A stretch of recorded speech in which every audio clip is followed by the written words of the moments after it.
Hello everyone and welcome back to my channel the nursing lab. आज जो हम skill perform करने वाले हैं असेसिंग टेम्परेचर को कैसे असेस करेंगे एक्यूरेट। तो सबसे पहले हम हैंड हाइजीन परफॉर्म करेंगे और उसके बाद पोजीशन अगर ऑर्डर है रूटीन से हट के वाइटल आपने लेनी है, टेम्परेचर चेक करना है, पोजीशन ऑर्डर देखना है।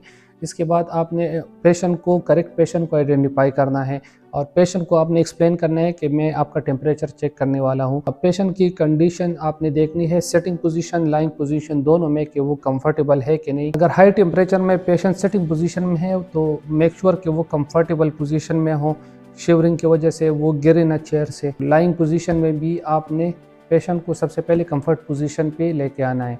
इसके बाद आपने इक्विपमेंट कलेक्ट करना है, थर्मामीटर है, अल्कोहल स्वाब है और ग्लव्स अगर ज़रूरत है। टेम्परेचर असेस करने से पहले मेक श्योर आपने पेशेंट से पूछना है कि उसने लास्ट 15-20 मिनट्स में कोई गर्म चीज़ खाई तो नहीं है, स्मोकिंग तो नहीं की है पेशेंट ने, या कोई एक्सरसाइज एक्टिविटी वगैरह तो नहीं की, ऑक्सीजन थेरेपी अगर पेशेंट ने ली है तो ये वो फैक्टर है जिससे आपकी रीडिंग फॉल्स आ सकती है। तो फिर आपने 15 to 30 मिनट वेट करना है उसके लिए। नॉर्मली हम एलर्ट पेशेंट में, कोऑपरेटिव पेशेंट में हम ओरल टेम्परेचर लेते हैं, एक्सिलरी टेम्परेचर हम इन्फेंट में, अनकॉन्शियस पेशेंट में और ओरली कॉन्ट्राइंडिकेटेड पेशेंट में। टेम्पोरल आर्टरी की नॉन इन्वेसिव स्क्रीनिंग होती है जो मशीन से चेक करते हैं डिजिटल। रेक्टल टेम्परेचर जो है ना कोर टेम्परेचर है, वो एक्यूरेट रीडिंग है, जब ज़रूरत हो तो फिर हम रेक्टली असेस करते हैं। तो चलो चलते हैं, अभी मैं इस पेशेंट का ओरल टेम्परेचर लेके आपको दिखा रहा हूँ। अभी हम इस पेशेंट का ओरल टेम्परेचर ले रहे हैं तो मैंने थर्मामीटर चेक किया कि लास्ट रीडिंग इसमें कहीं हाई तो नहीं है। उसके बाद मैं इसको अल्कोहल स्वाब के साथ क्लीन करके पेशेंट को इंस्ट्रक्ट करूँगा कि वो सबलिंगुअल इसको रख के लिप्स क्लोज रख के जो रिक्वायर्ड टाइम है मिनिमम 2 मिनट तक हम रख देंगे। ओरली टेम्परेचर हमारे पास सेंटीग्रेड में 36.5 से लेकर 37.5 तक जो है ना नॉर्मल है और फ़ारेनहाइट पे 97.7 से 99.5 फ़ारेनहाइट ये हमारे पास ओरल नॉर्मल टेम्परेचर है। मेरे पेशेंट के 2 मिनट्स पूरे हो चुके हैं तो मैं थर्मामीटर लेके मैं इसको रेट कर दूंगा। मेरे पेशेंट का टेम्परेचर नॉर्मल है, 97.8 है। मेक श्योर कि थर्मामीटर को मैं यहाँ से टच ना करूँ और क्लीन करके वापस कवर में इसको मैं रैप कर दूंगा। हम थर्मामीटर को इस तरीके से रैप कर देंगे कवर में, इसको टच नहीं करेंगे और उसके बाद हम टेम्परेचर डॉक्यूमेंट करेंगे। अभी मैं आपको एक डेमो दिखा रहा हूँ कि पेशेंट का एक्सिलरी टेम्परेचर हम कैसे लेंगे।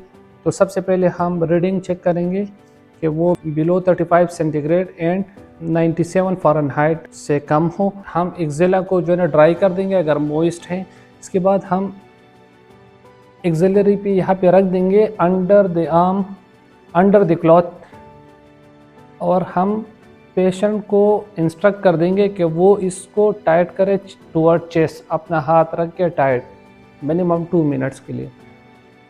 एक्सिलरी टेम्परेचर हमारे पास ओरल टेम्परेचर से 0.3 से लेकर 0.6 डिग्री सेंटीग्रेड लोअर होता है और फ़ारेनहाइट पे 0.5 से 1 फ़ारेनहाइट तक लोअर होता है।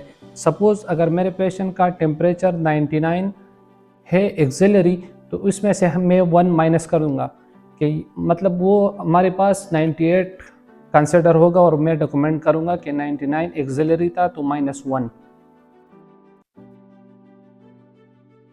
फ़ारेनहाइट पे हम 1 माइनस करेंगे। सेम मैं इसको वापस क्लीन करके कवर में वापस रख दूंगा और उसको मैं डॉक्यूमेंट कर दूंगा। थर्ड नंबर पे है टेम्पेनिक टेम्परेचर, जो बहुत रेयर हम असेस करते हैं। अडल्ट में जो है ना हम जब टेम्पेनिक टेम्परेचर असेस करते हैं तो हम थर्मामीटर रख के पेन्ना को जो है ना अपवर्ड एंड बैकवर्ड हम जो है ना पुश करते हैं और चिल्ड्रन में डाउनवर्ड एंड बैकवर्ड हम जो है ना पुश करते हैं और हम स्लाइडली जो है ना इंसर्ट कर देंगे थर्मामीटर टेम्पेनिक मेम्ब्रेन में और उसके लिए फिर हम 2 मिनट जो है ना उसको हम वेट करेंगे। टेम्पोरल आर्टरी टेम्परेचर हम आईसीयूज और क्रिटिकल यूनिट्स में यूज़ करते हैं जो मॉनिटर के साथ अटैच होती है। तो उसको हम मिड ऑफ द फोरहेड, सबसे पहले जो है ना हम फोरहेड को ड्राई कर लेते हैं और उसके बाद हम यहाँ पे उसको स्टिकिंग के साथ अटैच करते हैं। रेक्टल टेम्परेचर जब हम असेस करते हैं तो सबसे पहले आप ग्लव्स पहन लेंगे, इसके बाद आप प्रोब कवर निकाल के रेक्टम में थर्मामीटर आप अप्लाई करेंगे सेम पोजीशन में। लेफ्ट लेटरल पोजीशन में आप पेशेंट को रख के सेम पोजीशन में आप प्रोब इंसर्ट करेंगे और अडल्ट में 1 से लेके 1.5 इंचेस तक जो है ना आप थर्मामीटर पुट करेंगे। अडल्ट में 1 to 1.5 इंच तक आप थर्मामीटर इंसर्ट करेंगे। चिल्ड्रन में 1/2 इंच से लेके 1 इंच तक आप थर्मामीटर इंसर्ट करेंगे। रेक्टली आप टेम्परेचर जब असेस करेंगे तो 2 मिनट बाद आप जैसे थर्मामीटर निकालेंगे, सबसे पहले आप उसको क्लीन करेंगे। और रेक्टल टेम्परेचर मोस्ट एक्यूरेट है। सेंटीग्रेड पे वो 0.3 से लेकर 0.6 डिग्री सेंटीग्रेड आपको हायर शो कर रहा है और फ़ारेनहाइट पे आपको 0.5 से 1 फ़ारेनहाइट आपको हाई शो कर रहा होगा।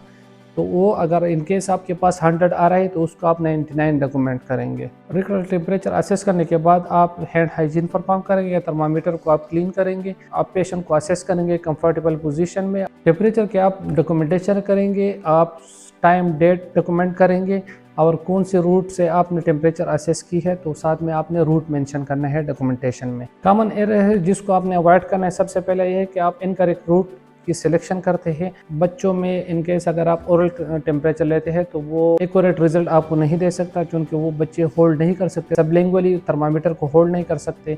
अडल्ट में अगर पेशेंट को शिवरिंग है तो उसमें भी ओरली काउंटर इंडिकेटेड है, आप एक्सिलरी लेंगे। एक्सिलरी में मेक श्योर कि एक्सिला अगर ड्राई नहीं है तो फिर भी आपको एक्यूरेट रिजल्ट नहीं देगा।